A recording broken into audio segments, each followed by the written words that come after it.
નમસ્કાર, કેમ છો? હું છું આપનો મનુ મહારાજ। આપણે અત્યારે જોઈ રહ્યા છીએ કે આ એક દીકરાનું ઘર આપણું અત્યારે બંધાઈ રહ્યું છે, જે ડભાણની અંદર છે। અને આપણે અંદર પણ જઈને જોઈએ જો કેટલું સરસ લોકેશન છે। આ બાજુમાં સરસ તળાવ બી છે અને તળાવના કિનારા ઉપર સામે જે દેખાય છે આપણને એ ખોડિયાર માતાનું મંદિર છે। અને ઘણા બધા ભક્તો માતાજીના દર્શન કરવા માટે પણ અહીં આવતા હોય છે। એ ખોડિયાર માતાનું મંદિર છે, તળાવ છે અને આ આપણું અત્યારે કામ ચાલી રહ્યું છે। એ આપણે અંદર જઈને જોઈએ કે આપણે કયા પ્રકારનું અત્યારે બનાવી રહ્યા છીએ। એક રૂમ કઈ રીતના બનાવી છે, હોલ છે, પ્રાર્થના હોલ છે। જો આ પ્રકારનું આપણું આખું કામ અત્યારે ચાલી રહ્યું છે। ઉપર પણ અત્યારે કામ ચાલુ છે, જે સ્લેબ ભરાઈ રહ્યા છે, આપ જોઈ રહ્યા છો। જો એ બી અત્યારે ત્યાંનું પણ કામ ચાલુ છે, બીજા માળનું બી કામ અત્યારે ચાલુ છે। અને આ જગ્યા આપણે દિવાળીએ આનું ઓપનિંગ કરવાનું છે, એના માટે અત્યારે પૂરજોશમાં અત્યારે કામ ચાલી રહ્યું છે। જો આવી રીતના રૂમો બધી બનાવવામાં આવેલી છે। આ દરેક રૂમો એટેચ ટોયલેટ બાથરૂમ સાથેની છે। અને આપ જોઈ શકો છો કે કેટલી મોટી મોટી રૂમો આપણે બનાવી રહ્યા છીએ। આ એક રૂમ છે, આ બાજુમાં બીજી રૂમ છે અને આ એક જે છે ઓપન ભાગ રાખેલો છે કે જેથી કરીને દરેક વડીલોને હવા ઉજાસથી લઈને બધું એમને મળી શકે। અને અત્યારે આપણે જોઈ રહ્યા છીએ આ એક પ્રાર્થના હોલ છે, જે આપણને એક જૈન દાતા તરફથી આપણને પ્રાપ્ત થયેલો છે। આ જોઈ શકીએ કે કેટલો મોટો આપણો પ્રાર્થના હોલ અહીંયા તૈયાર થઈ રહ્યો છે। અહીંયા ભગવાનની મૂર્તિને બધું અહીંયા મૂકવામાં આવશે। આ જગ્યાએ ભગવાનનું એક આખું મંદિર ટાઈપ ઊભું કરવામાં આવશે કે જેથી કરીને વડીલો પોતાને શાંતિથી ભગવાનની ભક્તિ કરવી હોય તો આ જગ્યા પર એ કરી શકવાના છે। એના માટે આ પ્રાર્થના હોલ છે। એની બાજુમાં પણ આવી રીતના રૂમો છે બધી, કે જે એટેચ ટોયલેટ બાથરૂમ અને દરેક રૂમોમાં એસી લગાવવામાં આવશે। તમે જોઈ શકો છો કે કેટલું મોટું અત્યારે બિલ્ડિંગ આપણું આ તૈયાર થઈ રહ્યું છે, કે જે આપણે અત્યારે જોઈ રહ્યા છીએ। અને દરેક દાતાઓને પણ મારી નમ્ર વિનંતી છે કે આપનાથી જે કંઈ સહયોગ બને તો એ આ સંસ્થાને અર્પણ કરવામાં આવે, કારણ કે દાતાઓ છે તો જ સંસ્થા છે। તમે જોઈ રહ્યા છીએ કે આ બધી રૂમો પણ આવી રીતના તૈયાર થઈ રહી છે। દરેક રૂમોની અંદર એટેચ ટોયલેટ બાથરૂમ અને આવી રીતના તૈયાર કરવામાં આવ્યું છે। આ ઓપન ભાગ રાખવામાં આવ્યો છે કે જેથી કરીને આ ભાગની અંદર બાંકડા છે, હિંચકા છે કે અન્ય કોઈ પણ વસ્તુ કે કોઈ જાહેર ફંક્શન કરવું હોય તો પણ આ જગ્યાએ આપણે કરી શકીએ છીએ, કે કોઈ પ્રોગ્રામ કરવો હોય તો બી આપણે કરી શકીએ છીએ। આ પ્રકારની દરેક રૂમો આપણે અત્યારે તૈયાર કરી રહ્યા છીએ। તમે જોઈ શકો છો કે આ બિલ્ડિંગની અંદર આ બધું જ અત્યારે ચાલી રહ્યું છે।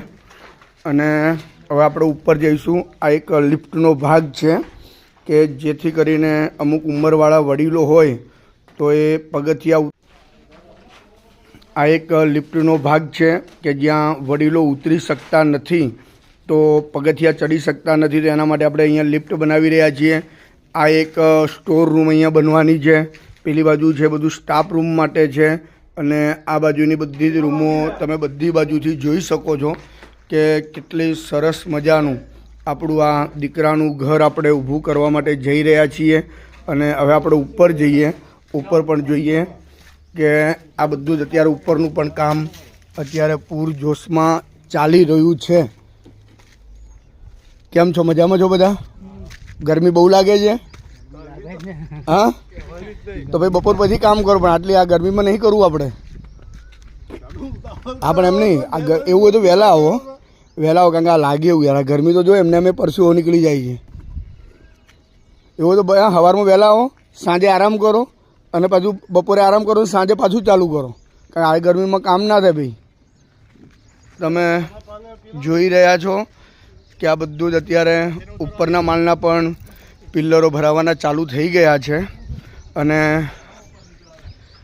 આ ટાઈપનું આખું આપણું બિલ્ડિંગ ઉપર પણ એ ટાઈપનું બની રહ્યું છે। જોઈ શકીએ છીએ કે આ જે બિલ્ડિંગ છે એ બિલ્ડિંગ બહુ જ સરસ મજાનું આપણે જ્યારે બનાવવા માટે જઈ રહ્યા છીએ। હું તમને આખો લુક બતાવી દઉં કે આ જગ્યા પર કઈ રીતના દીકરાનું ઘર બનવા જઈ રહ્યું છે. તમે જો અહીંયા ઉપર પણ દરેક રૂમોની અંદર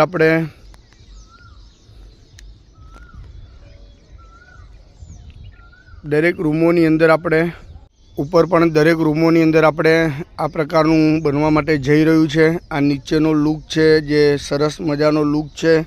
અહીંયા રેતી કપચી સિમેન્ટ હજી આવી રહ્યું છે બીજું. અને આ બધા જે ભાગ છે ટોયલેટ બાથરૂમના બધા ભાગ બતાવેલા છે. પેલી સાઈડ પણ એ પ્રકારનું જ બતાવેલું છે. તો સૌ દાતાઓને મારી નમ્ર અપીલ છે કે બને એટલો સહયોગ આપો કે જેથી કરીને આ દીકરાનું ઘર બહુ ઝડપી ઊભું થાય. કારણ કે અત્યારે ગરમી પણ વધારે છે એટલે છતાંય પણ માણસો કામ કરી રહ્યા છે.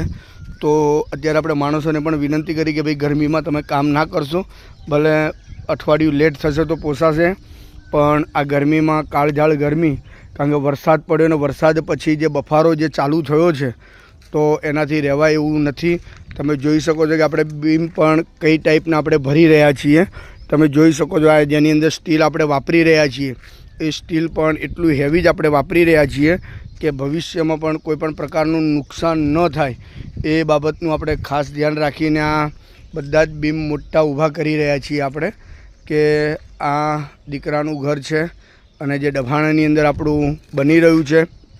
તો સૌ દાતાઓને નમ્ર અપીલ કે આપણો બને એટલો અમને સહયોગ આપો કે જેથી કરીને આ બહુ ઝડપી ઊભું થાય. આભાર, ધન્યવાદ.